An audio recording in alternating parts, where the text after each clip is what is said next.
नमस्कार मित्रांनो, हा व्हिडिओ फक्त त्या बायांसाठी आहे ज्या नवरा सोडून दुसऱ्याच्या नवऱ्यांवर प्रेम करतात।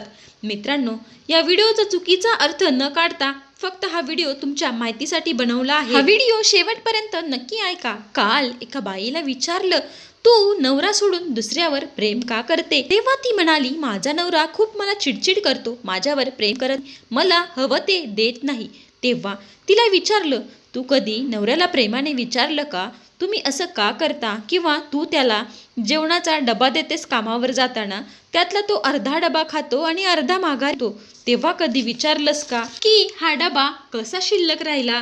कधी त्याच्या मनाला स्पर्श करून त्याच्या मनातली गोष्ट जाणून घेतलीस का? त्याच्या पायातली चप्पल तुटलेली आहे, पण तू कधी बोललीस का, तुमच्या पायातली चप्पल तुटलेली आहे, तुम्ही नवीन चप्पल आणा? त्याच्या अंगावर फाटके कपडे असतात, पण तू त्याला कधी बोललीस का, तुमची कपडे फाटके आहेत, आपण नवीन घेऊया? तो सुट्टीच्या दिवशी पण कामाला जातो, पण तू त्याला कधी विचारलंस का, आज सुट्टीचा दिवस आहे, तुम्ही घरी राहा? आठवड्यातून एकच सुट्टी असते, तरी पण तो कामावर जातो, तरी तू त्याला विचारलं का? तुला फक्त त्याची चिडचिड दिसते, त्याचं प्रेम दिसत नाही, त्याची मजबुरी दिसत नाही, तुला त्याचं दुःख कष्ट दिसत नाही।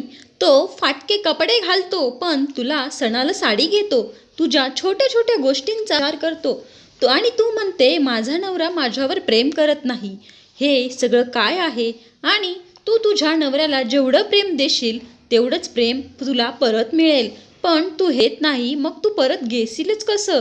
सगळं प्रेम तर तू तुझ्या बॉयफ्रेंडला देते आणि नवऱ्याला म्हणते माझा नवरा मला प्रेम देत नाही, करत नाही, चिडचिड करतो, माझ्याशी भांडण करतो, तो मला प्रेम देत नाही, मला हवं ते घेत नाही, तो तुझ्यावरच प्रेम करतो, पण तूच त्याच्यावर प्रेम करत नाही।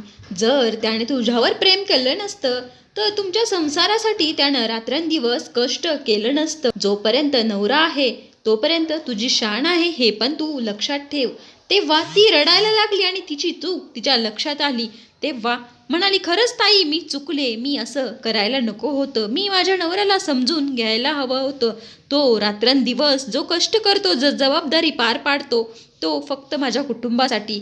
मी तिला हेही म्हणाले की तू बाहेर जाऊन बघ, या समाजात अशाही काही स्त्रिया आहेत ज्या आपल्या संसारासाठी मर कष्ट करतात, प्रत्येक जबाबदारी त्या व्यवस्थित पार पाडतात, त्यांना मुलं बाळ सांभाळून नोकरी करतात, पण त्यांचा नवरा त्यांना साथ देत नाही। अशा महिलांना जाऊन विचार की नवरा काय असतो, नवरा कष्ट करत नसेल तर एका बाईवर किती जबाबदारी येते, ही त्या बाईला जाऊन विचार की, आणि तुझा नवरा एवढा प्रामाणिक आहे तरी तू त्याला सोडून दुसऱ्यावर का प्रेम करतेस? यावरती तिची चूक तिला लक्षात आली आणि ती इतकी ढसाढसा रडू लागली। तेव्हा म्हणाली, ताई, खरंच माझं चुकलं आणि मी असं वागायला नको होतं, तुम्ही माझी कानउघडणीच केली आहे, मी नक्कीच सुधारण्याचा प्रयत्न करेन। तर मित्रांनो, हा व्हिडिओ तुम्हाला कसा वाटला? आवडला तर नक्कीच लाईक, शेअर आणि सबस्क्राईब करा। तर असेच नवनवीन व्हिडिओ पाहण्यासाठी